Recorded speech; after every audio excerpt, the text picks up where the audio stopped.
Hi, I'm Jimmy K. Davis, and welcome to Texas Horse Report, where we cover all aspects of the equine industry in the Lone Star State. We'll bring you the best horses in team roping and all the rodeo events, cutting, dressage, and even some horse racing. But today, we're going to talk about reining. Reining got its history with the American cowboy and the Mexican vaqueros. These ranchers needed their horses to be smart, athletic, and to respond to their commands quickly and effortlessly. Informal demonstrations of these techniques, and probably a little showing off, led to the sport today that we know as reining. The horses and the riders in this sport are amazing, and Texas Horse Report got a chance to learn more about it by visiting with Nicole and Casy Deary of Deary Performance Horses in Weatherford, Texas. Hi, I'm Lacey Hollabaugh. Welcome back to the Texas Horse Report. Today we are in Weatherford, Texas at the Deary Ranch, home of Casy and Nicole Deary. This is a young couple that is making a big name for themselves in the reining business. This is Casy Deary. Casey, tell us a little bit about how you met your wife, Nicole. Well, my wife, Nicole, and I met through the 4-H program. I think we were both 15 years old when we first met each other. We developed quite a relationship through just a normal friendship through the 4-H programs, through all the horse shows and things like that.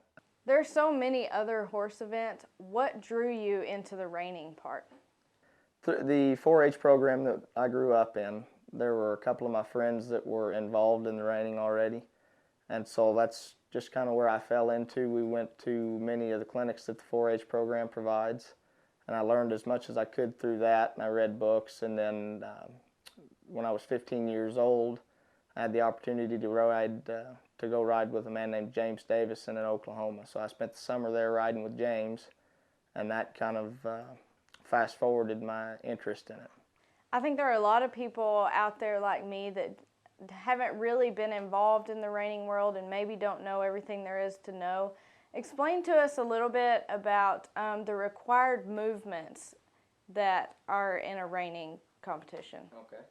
The whole idea is that a reining horse is willingly guided and dictated to completely. So we go through a series of patterns which is chosen before the class begins, a lot of times weeks in advance. So we have an idea how to prepare our horses for those patterns. So we go through, and it's judged on the degree of difficulty and the correctness and the finesse and the willingness of the horse and the attitude of the horse as well.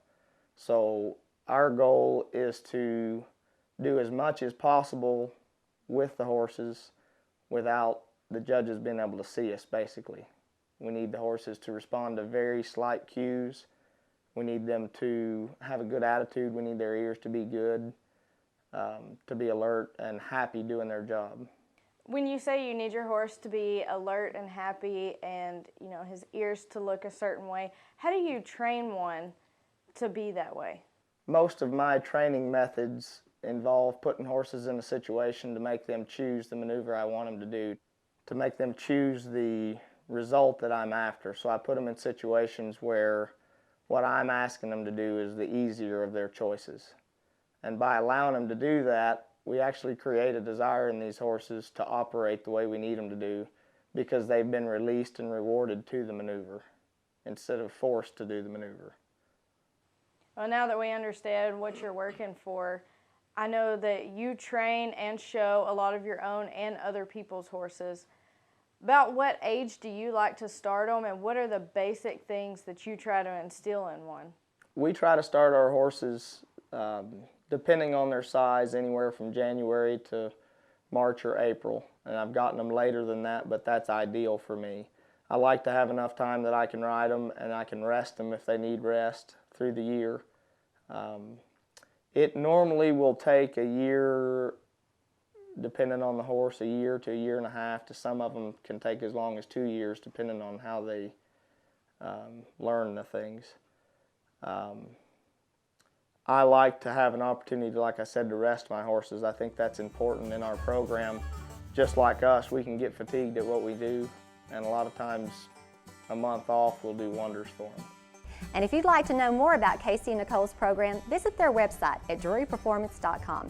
If you have questions for us or want to know more about our show, visit our website at TexasHorseReport.com. You can place or check out our classifieds, visit the Trainer's Corner, or watch our online videos. We're glad you joined us. Come back next week. Until then, I'm Jimmy K. Davis, and remember, aerodynamically, the bumblebee's not supposed to fly. Fortunately for the bumblebee, nobody told him.